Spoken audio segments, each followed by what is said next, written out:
Buenas tardes a todos y bienvenidos una semana más a los coloquios de Hagan Lío. Estamos acercándoos a casa vidas de personas que nos aportan mucha luz, como es el caso de hoy, que tenemos a don José Ramón Aillón. Él es cántabro, aunque ha vivido mucho tiempo en Galicia, en Vigo y también ahora en Burgos. Es filósofo y escritor, especialista en bioética, ha sido profesor de antropología filosófica, ética en diferentes universidades. Ahora me acaba de contar que ha dado un curso de 50 clases a una universidad mexicana y ha escrito mucho y muy variado, desde biografías de Chesterton, Sophie Scholl, otras, ensayos, tema el mundo de las ideologías, también de educación, de esclavos de educación, sobre el tema de la creencia e increencia, 10 ateos cambian de autobús, bueno, y muchos más que ahora nos contará. Ha sido finalista en el premio Anagrama de Ensayo y entre sus novelas, pues la más relevante, aunque todas son muy buenas, pues Vigo es Vivaldi, yo creo que fue una que trascendió bastante. Entonces, José Ramón, primero, buenas tardes, muchas gracias por aceptar la invitación. Ramón, muchas gracias. Muy buena presentación, me ha gustado, ¿eh? Pues, gracias a ti por aceptar este coloquio que ya incluso hemos hablado antes, que nos vamos a divertir sobre todo nosotros. Entonces, estudiaste filosofía y letras, te dedicas a la docencia en secundaria por unos 15 años, pero decides dar un giro radical, aunque seguro que ya escribirías bastante entonces, y dedicarte a la escritura, 100% a escribir. Y de una forma muy prolífica. Pues has escrito muchos libros, ahora nos contarás cómo surgió ese cambio y sobre todo después de estos años, echando la mirada atrás, ¿ha merecido la pena? ¿Te están dando de comer los libros? Hombre, son preguntas muy interesantes. ¿Cómo surgió? Efectivamente, yo llevaba ya varios años dando clase en dos colegios, uno de Asturias y otro de Valladolid. Y hacia el 96 se implantó en España una ley llamada LOGSE, de no muy buen recuerdo, porque aquello puso un poco los centros de enseñanza patas arriba, empapeló burocráticamente a los profesores, quitó bastante la autoridad de los profesores.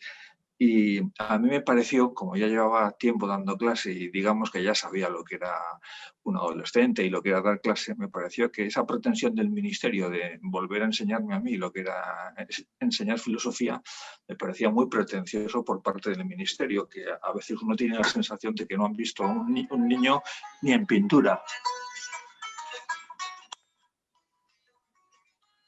Perdona que está sonando aquí un móvil. Sin problemas. Eh, Ahora mismo lo... Para que se vea que es en directo, 100%. No está editado el vídeo ni nada. Ah, muy bien. Espera un segundo entonces.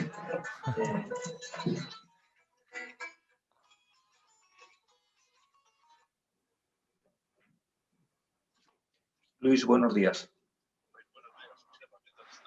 Déjame que te llame dentro de una hora, porque estoy ahora con una reunión importante. ¿Te parece? No, no, no sientas nada. Muchas gracias, te llamo. Esto de las nuevas tecnologías, Ramón, a mí me pilla todavía a veces. Pero bueno, esa es la vida del escritor. Estar eh, constantemente en contacto con gente. Oye, tienes razón. Fíjate que me acaba de llamar una editorial muy importante para hacerme una interesante oferta. Eso no pasa todos los días, ¿eh? Claro que no. Entonces te decía que muchos profesores pensamos que la LOGSE y después las que han venido detrás, hasta la última ley CELA, pues son una triple tomadura de pelo. En primer lugar, tomas el pelo a los padres de los chicos, que son los directamente implicados en la educación de sus hijos.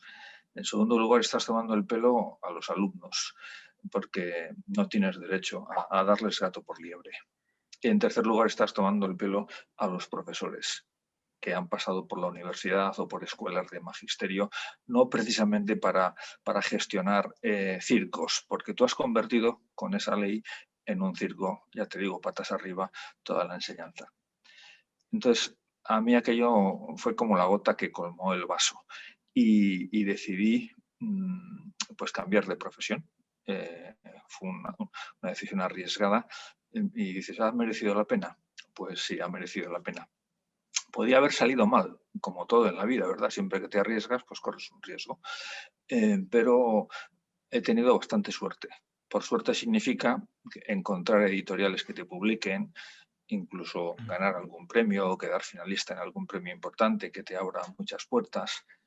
Digo suerte porque no tienes por qué conseguirlo y no va necesariamente, no lo lleva consigo muchas veces la calidad de lo que escribe. O sea, puede haber gente que escriba muy bien y que sepa mucho, pero a lo mejor no tienen la suerte de que se les abran ciertas puertas. Hay un refrán que dice que todos los tontos tienen suerte. A mí me ha pasado eso. Muy bien, Luego muy me, bien. me decía si da para comer. Pues por lo menos a mí me da para desayunar, pero intento desayunar fuerte, un buen desayuno americano. Y, y luego intento redondear los ingresos con las conferencias y también las clases, porque luego me llegaron clases de invitaciones a dar clases en universidades como la Universidad de Navarra, la Universidad de Montevideo, la Panamericana en México. Entonces, pues eso es muy entretenido porque tienes que viajar y además, pues ganas dinero. No te vas a hacer rico nunca, pero tampoco es mi aspiración en la vida. Muchas gracias, Joserra. Y aunque uno puede entrar en Google y está casi todo de lo no muy importante, pues descubrir más sobre tu biografía, obtener muchos datos sobre ti. Pero, ¿qué nos puedes contar? ¿Qué es lo más relevante de José Ramón Aillón, que ha hecho pues, esta biografía? Digamos, si tuvieras que trazar una biografía tuya de lo más importante durante todos estos años. Y sobre todo, ¿cuáles han sido tus referentes en tu vida, también en el ámbito de la literatura, claro? Yo diría, bueno, también es una pregunta compleja, porque tengo que resumir mucho. Mm, el paso por dos colegios a mí me enseñó muchísimo. De hecho, siempre estuve investigando, pensando, no en las asignaturas que tuve que dar, porque tuve que dar muchas, historia del arte, filosofía, literatura, entonces eso te abre bastante el panorama intelectual. Pero también tuve que investigar sobre lo que era el mundo de la educación, sobre lo que era un adolescente, sobre lo que eran las familias y también porque tenías que dar sesiones de formación a los padres. Luego tenías que hacer tutoría con los chicos, hasta el punto de que, como yo era muy inseguro y todo lo que decía me gustaba ponerlo antes por escrito, porque cuando lo veo por escrito es cuando sé si yo he entendido algo, ¿verdad? O no lo he entendido. Si soy capaz de explicarlo por escrito, pues eso, eso dio para que con el tiempo todo lo que yo iba escribiendo diera lugar a un libro como 10 claves de la educación. Al fin, ya te digo, eran charlas que yo daba a los padres, ¿no?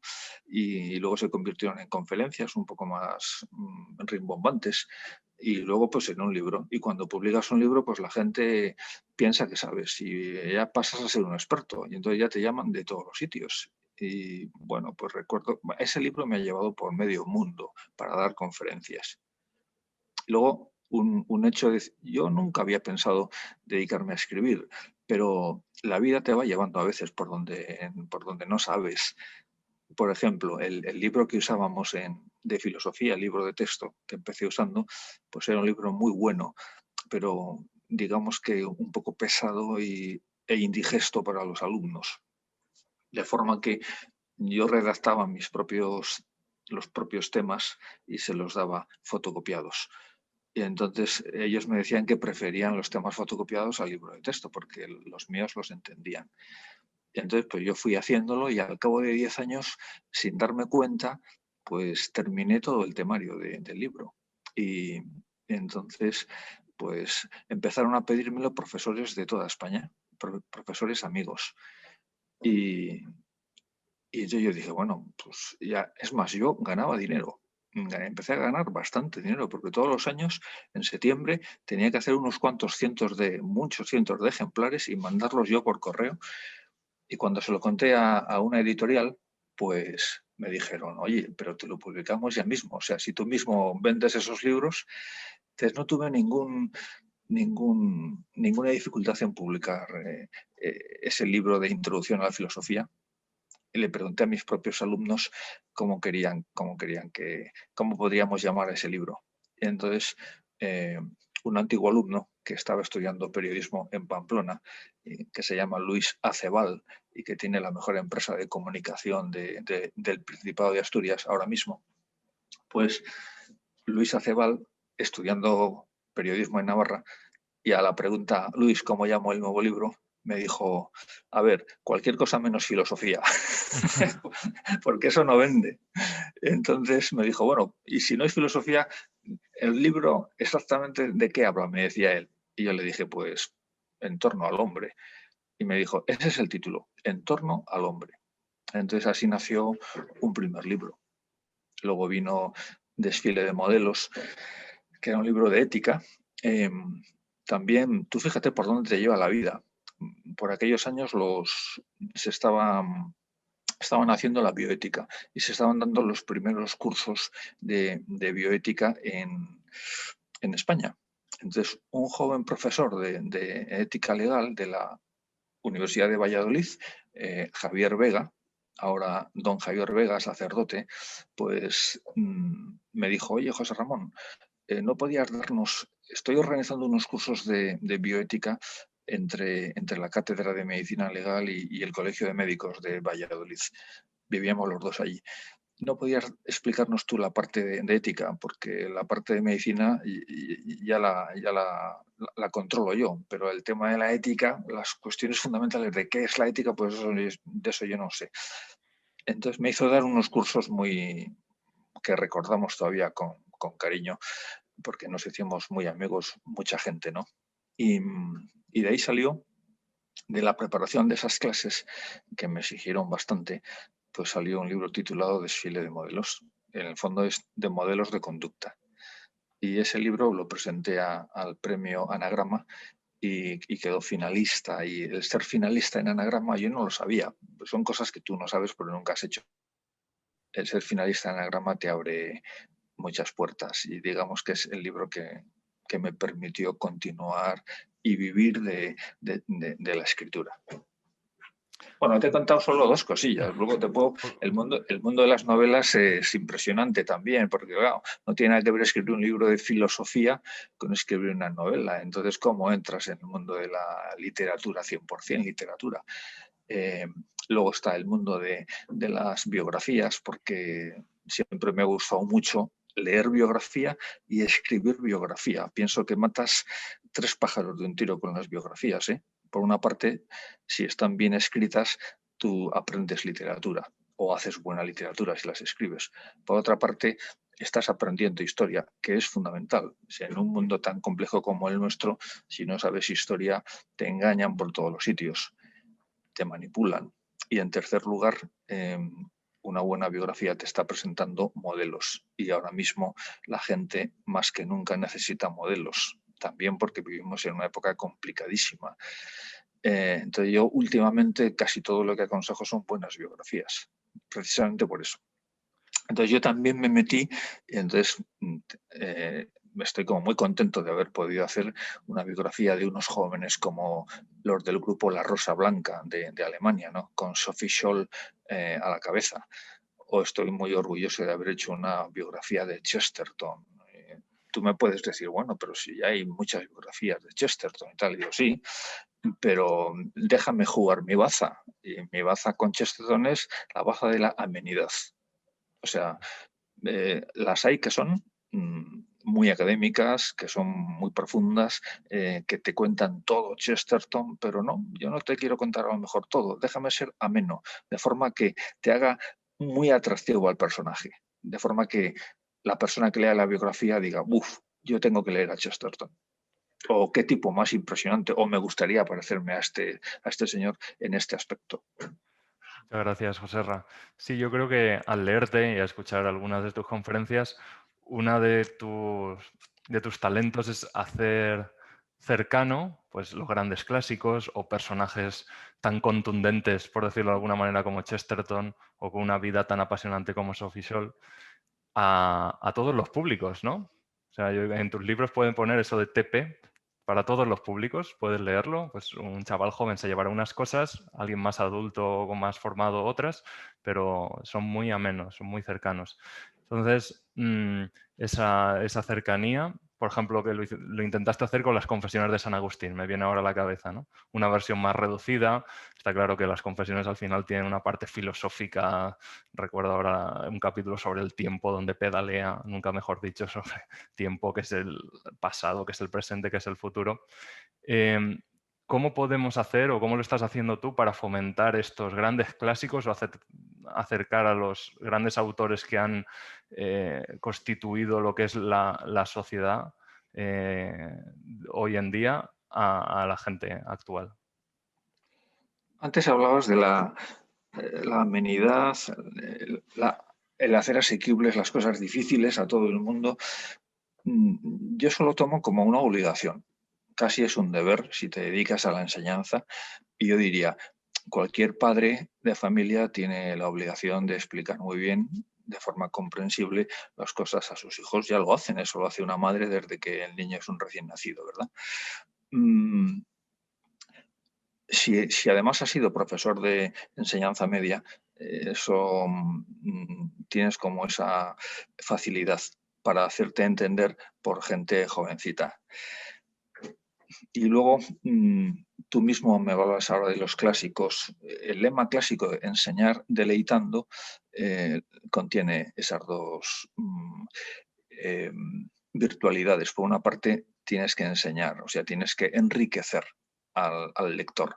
Y por otra parte, deleitando. Entonces, deleitando no significa durmiendo, sino todo lo contrario. O sea, tiene que estar bien despierto, atento, y para eso tienes que contarle historias llenas de anécdotas, algún chiste, historietas.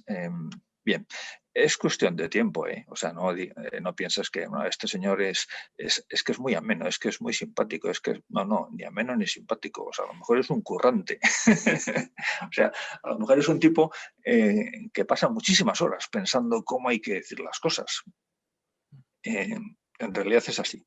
Y tú decías versiones asequibles de clásicos difíciles, por ejemplo, las confesiones. Claro, si yo leo las confesiones digo, esto es una maravilla, esto es oro molido, pero yo no puedo decirles a mis alumnos que se las lean sin más porque puedo conseguir lo contrario a lo que pretendo.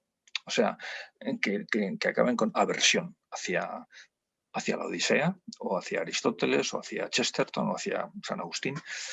Entonces, como yo tenía mis propias notas y mis propias acotaciones de los libros que he ido leyendo, pues digo, bueno, ¿y si selecciono los mejores párrafos y evito ciertas digresiones filosóficas y teológicas y me quedo con la biografía, por ejemplo, que es una biografía muy aventurera, muy atractiva?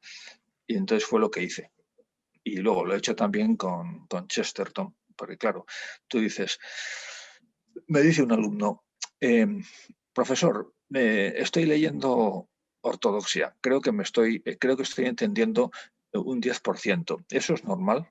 Y le digo, sí, eso es absolutamente normal. Y sin embargo, merece la pena que lo sigas leyendo, porque ese 10% es muchísimo ya. Por lo tanto, sigue leyéndolo, pero es normal. Ahora, tienes una forma de evitar eso, y es si tú seleccionas los mejores pensamientos de Chesterton, tanto en Ortodoxia como en El hombre eterno, que también es muy difícil, pero muy bueno, y en algunos otros libros, si los pones un poco por orden, ¿qué pensaba Chesterton sobre la familia? ¿Qué pensaba sobre la evolución? ¿Qué pensaba sobre las ideologías? ¿Qué pensaba? Entonces, pues lo pones ahí en un libro y, pues eso es súper interesante. Pues también hice lo mismo. Y, y también lo he hecho, a ver, ¿con cuál más? Con Aristóteles, con la ética de Nicómaco. Claro, la ética de Nicómaco no es cualquier cosa. Si Aristóteles no hubiera escrito la ética de Nicómaco, a lo mejor no estábamos aquí. O sea, a lo mejor no existía Occidente tal y como lo conocemos. De la misma manera que si Homero no hubiera escrito la Odisea, a lo mejor pasaba lo mismo, ¿eh? Pero claro, tú no puedes decirle a tus alumnos, lean si ustedes la Ética de Nicómaco, porque es que a la tercera página han renunciado ya. Pero espera un poco porque te lo voy a resumir. Y entonces cuando lo resumes y lo entiende el chaval, dice, oiga, esto es buenísimo, efectivamente, esto es buenísimo. Muchísimas gracias. Y yo creo que esta pregunta iba a salir tarde o temprano, que es ¿cuáles son los libros, tus libros favoritos, entre comillas favoritos, o los que más te han marcado? Y luego si puedes darnos una pequeña lista de recomendaciones a leer a lo largo de la vida. No muchos, por favor. Pues libros que me han marcado, si quieres, podemos empezar más o menos cronológicamente, por poner cierto orden. Quizá el que más es el más antiguo, es la Odisea. A mí me parece que es un prodigio y es un milagro también desde el punto de vista estilístico, porque Mio Cid es lo equivalente a la Odisea, pero está escrito 2000 años más tarde. Y sin embargo, Mio Cid no tiene la calidad literaria que tiene la Odisea, ni de lejos. Entonces, ¿cómo es posible que hace casi 3000 años hubiera un tipo, un tal Homero, que era capaz de escribir con esa calidad? Pues nadie se lo explica. Bien, pues la Odisea. Todos los griegos no tenían un libro como la Biblia, como hemos tenido toda la civilización occidental, que ha sido como el Vademecum y lo que ha marcado profundamente nuestra cabeza y nuestra sociedad. Pero tenían a Homero.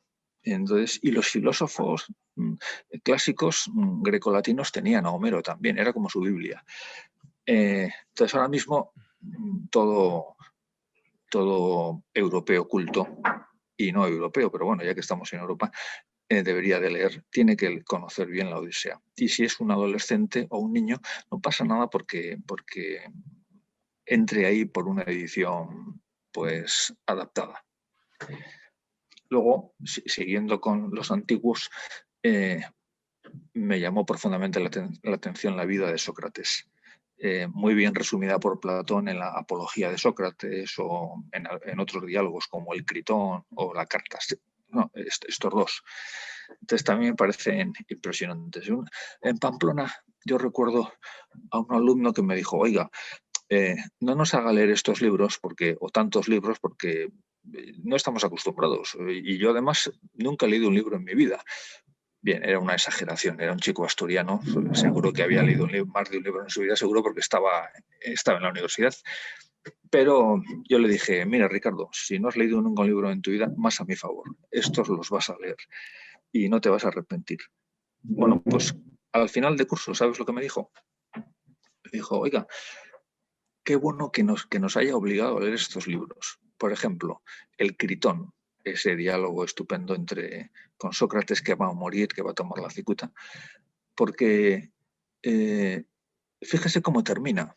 Se despiden, Sócrates va a tomar la cicuta y le dice a Critón, bueno, ahora ya nos despedimos para siempre, nuestros caminos se dividen, el tuyo hacia la vida, el mío hacia la muerte. ¿Cuál es el mejor de los caminos? Nadie lo sabe, solo los dioses. Oiga, esto es impresionante, fíjese, he tomado nota, lo he puesto aquí en mi archivador. El chaval estaba emocionado dice, qué pena que durante tantos años, en lugar de haberme pasado tantos años jugando al fútbol y jugando a los videojuegos, no haya leído yo más libros. Eso me decía un chaval en primero, a fin de curso. Siguiendo con, yo te diría, ya ha salido... bueno, no. Yo te diría siglo II antes de siglo I, Séneca.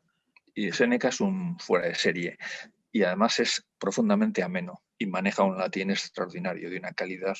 De Séneca yo que recomendaría las cartas a Lucilio.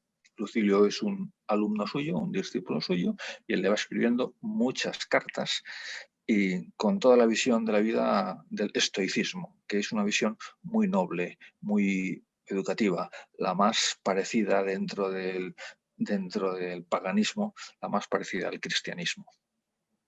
En la misma línea yo te diría, un siglo más tarde, Marco Aurelio. las famosas meditaciones, o a veces llamadas soliloquios.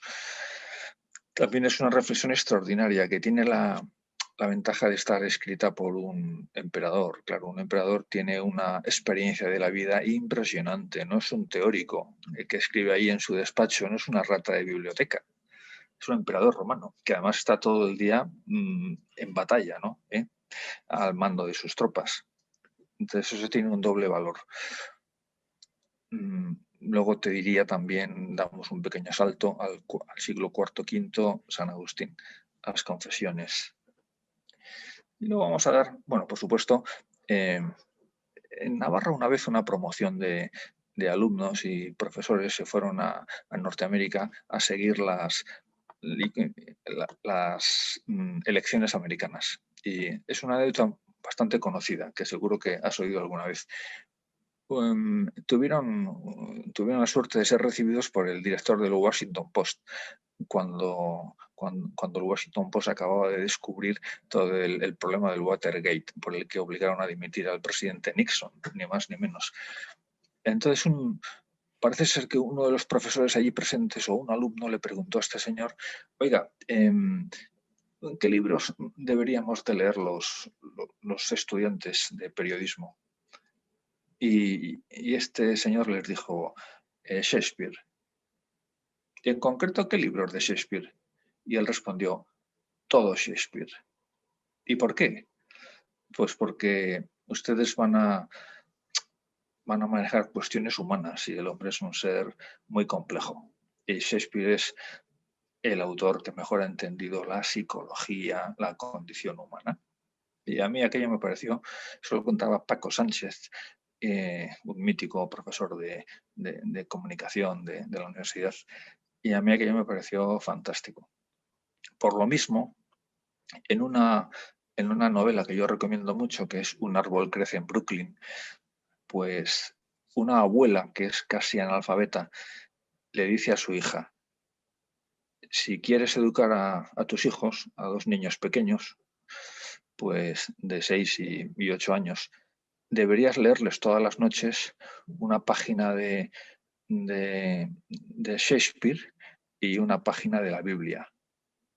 Y le dice la abuela, semi-analfabeta, le dice, porque en Shakespeare está casi toda la sabiduría humana y en la Biblia está pues toda la sabiduría humana y divina. Yo cuando leí aquello dije, caramba, qué interesante y qué buena forma de vender el interés, el amor por la lectura y por los importantes, porque si tú me dices a mí, bueno, hay que leer mucho, digo, depende. Yo soy medio gallego, depende. ¿Y de qué depende? Pues claro, porque a lo mejor estás leyendo mucho, pero estás leyendo tonterías. Entonces, estás perdiendo el tiempo. O estás leyendo cosas venenosas, con lo cual no es que estés perdiendo el tiempo, es que te están envenenando. Ahora mismo vivimos en un mundo muy ideológico. Entonces, claro, las ideologías son veneno. Muchas de ellas son productos criminales, han provocado las guerras mundiales, el marxismo, o sea, si antes decía que la LOCSE puso patas arriba el mundo escolar español, pues las ideologías han puesto patas arriba el mundo, ¿no? O sea, el balance de las ideologías es apabullante, pero es malísimo, es muy criminal. Entonces yo te diría, pues hay que leer, sí, pero hay que leer con criterio.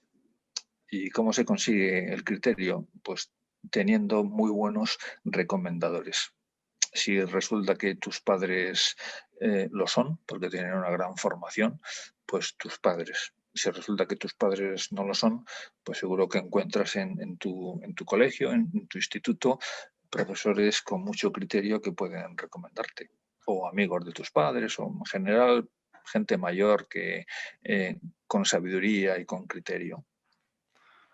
Muy bien, Joserra. Y a mí me llama la atención, el Papa Francisco ha citado varias veces, bueno, libros, grandes clásicos, y los ha utilizado incluso en sus homilías, en las audiencias.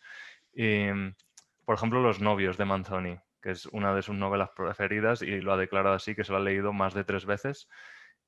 También ha dicho que lee con gusto a Tolstoy, a Dostoyevsky, a los clásicos rusos. De hecho, ha citado a los hermanos Karamazov. También a la novela apocalíptica El Señor del Mundo, de Benson. Entonces, ¿cómo, bajo tu punto de vista, esta frase que ha dicho el Papa de que la lectura ayuda a construir un mundo mejor, cómo la puedes desarrollar un poquito? Es una cuestión muy a pensar, muy debatida. eh, Ayuda a eso y a lo contrario. O sea, cualquier cosa que tú tengas entre manos la puedes convertir en algo enriquecedor o en algo empobrecedor. Es el doble uso de la libertad. Entonces, con la lectura tú puedes conseguir enriquecer o empobrecer. O sea, puedes dignificar o puedes denigrar, escupir, manchar, muchas cosas, ¿no? Con el lenguaje tú puedes ennoblecer o puedes ensuciar perfectamente, puedes insultar. Mm, ¿Se puede cambiar el mundo? Sí, y de hecho se cambia, para bien y para mal. No es lo mismo escribir Mein Kampf que escribir, pues, las confesiones, no tiene nada que ver. Eh, una vez una alumna, precisamente hija de un gran profesor navarro, de Carlos Goñi, pues su hija Paula, cuando la niña tenía 15 años, en su colegio de Lleida, me hizo esta pregunta: oiga, si usted tuviera que escribir un libro para cambiar el mundo, ¿qué libro escribiría? Tú fíjate, una niña de 15 años, ¿eh? Entonces yo le dije, bueno, a ver, el mundo no hay quien lo cambie, porque, y menos con un libro, pero eh, sí se puede intentar, y en realidad todos los clásicos lo han intentado. Mm, Hay un libro que lo ha conseguido bastante, con diferencia sobre todo los demás, que es la Biblia. Pero claro, nadie puede escribir un libro como la Biblia, pero sí podemos escribir un montón de libros que enriquezcan a la gente que los lea. Y como autor que sí cambió la vida de su entorno, de su época, le puse a Dickens. Además, Dickens casi lo vio en vida, porque gracias a las novelas en las que denunciaba el trato inhumano de los niños, de las mujeres, en aquella Inglaterra de la revolución industrial, del liberalismo salvaje, pues gracias a eso consiguió cambiar la legislación. Eh, entonces hubo restricción de horarios para, o prohibición del trabajo de los niños en las minas, por ejemplo, restricción del horario de las mujeres, hubo vacaciones, hubo sindicatos, posibilidad de huelgas legales, e incluso cambió la forma de pensar y la forma de sentir de muchos ingleses, que era un poco dura, entonces les hizo mucho más solidarios, y entonces empezaron a crearse mm, instituciones de beneficencia para los pobres, para los niños, para orfanatos, y cambió la mentalidad de la época. Eso es bien conocido, el ejemplo de Dickens. Muchísimas gracias, Joserra. Y por último, ¿podrías contarnos cuáles son tus proyectos literarios? Evidentemente, si hay secreto, ¿no? Algunas veces en las editoriales nos dejan decir que vais a publicar posteriormente, ¿no? No queremos aquí romper ningún contrato. Pues eso, ¿cuáles son tus proyectos futuros? Libros, biografías, conferencias, formación, para poder seguirte Pues también mejor. bien, pues los proyectos, a ver, en primer lugar, lo que tengo entre manos es un libro que acabo de publicar que se llama El mundo de las ideologías. Ese libro está provocando muchísimas conferencias, muchísimas charlas, muchísimas videoconferencias, porque es una forma muy sencilla de explicar una realidad muy compleja. Vivimos en un mundo difícil de entender. Si yo les pregunto a mis alumnos, ¿ustedes entienden el mundo en el que viven? Pues con frecuencia me dicen, pues no mucho. Y si hago la misma pregunta a gente de la edad de sus padres o de la edad de sus abuelos, también con frecuencia añaden un matiz muy preocupante, que es: esto no hay quien lo entienda. Digo, bueno, os lo voy a explicar, además en una clave fácil de entender y, y muy también enriquecedora, porque si entiendes las ideologías, pues entiendes prácticamente toda la edad contemporánea. Las ideologías se identifican 100% con la historia de los siglos XIX y XX. Bueno, pues eso me está llevando por todos los sitios, hasta el punto de que he tenido que resumir ese libro en varias clases en diferentes sitios, en alguna universidad, en algún colegio, y no en España precisamente, sino en el extranjero. Mm, Luego, como te decía, bueno, también acabo de publicar un libro que se llama Ética actualizada. Eh, la ética no ha cambiado, pero el mundo en el que vivimos ha cambiado y mucho.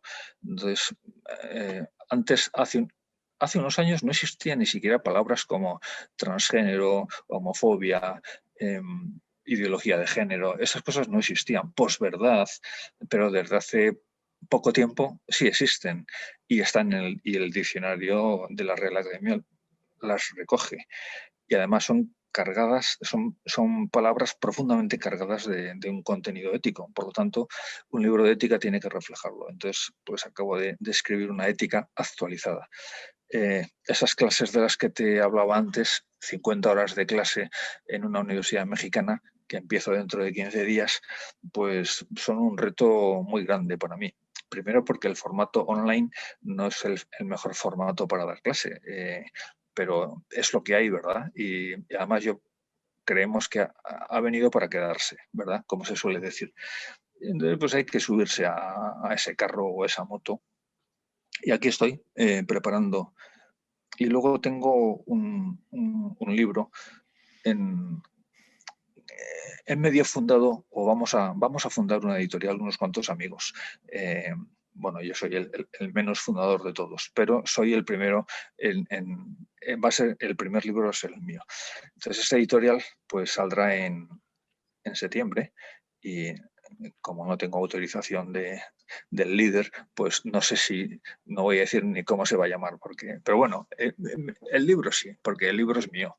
El libro se va a llamar Orígenes y, y ese libro yo creo que también va a dar mucho que hablar y también va a provocar un montón de clases y conferencias. Y por orígenes entiendo los fundamentales, el origen del universo, el origen de la vida, el origen de las especies, la diversificación y el origen del hombre.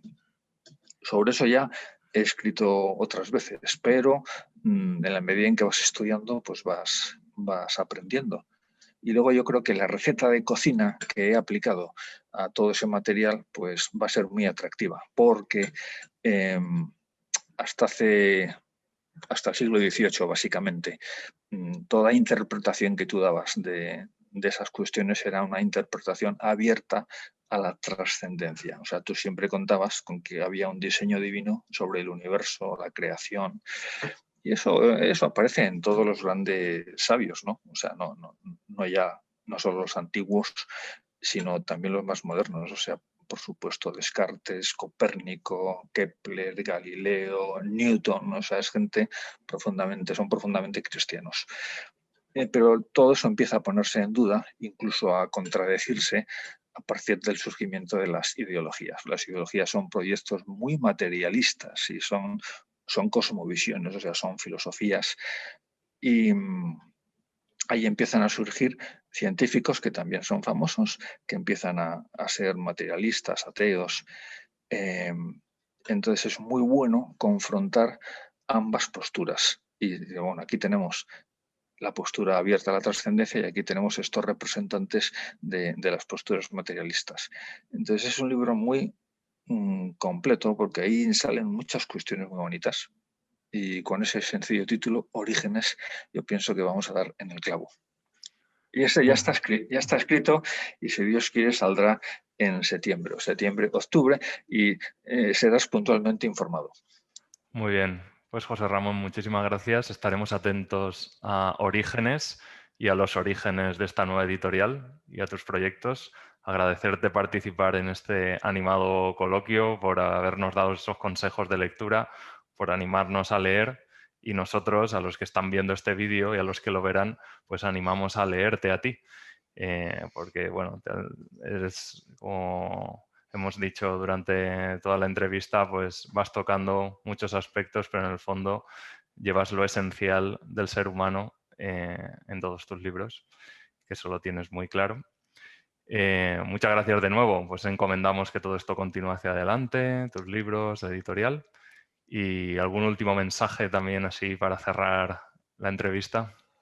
Algún último mensaje, más que Ujú. mensaje, una petición. O sea, en cuanto esto se normalice y el gobierno nos permita un poco más de libertad, ya estoy yendo a Pamplona. O sea, que móntame algo en Pamplona, quizá para presentar la ética actualizada o el mundo de las ideologías. O sea, tú que seguro que tienes muchos contactos y vamos a Pamplona. Venga, Y, pues. pues estamos ahí un sábado y ya está disfrutando. Venga, pues vamos a repetir esto con otros temas, pero presencialmente, que siempre gana mucho. Así que ¿Vale? ahí nos vemos, ¿eh? Nos vemos. Un Joserra, abrazo, un muchísimas abrazo muy gracias. Un fuerte. abrazo. Hasta pronto. Adiós.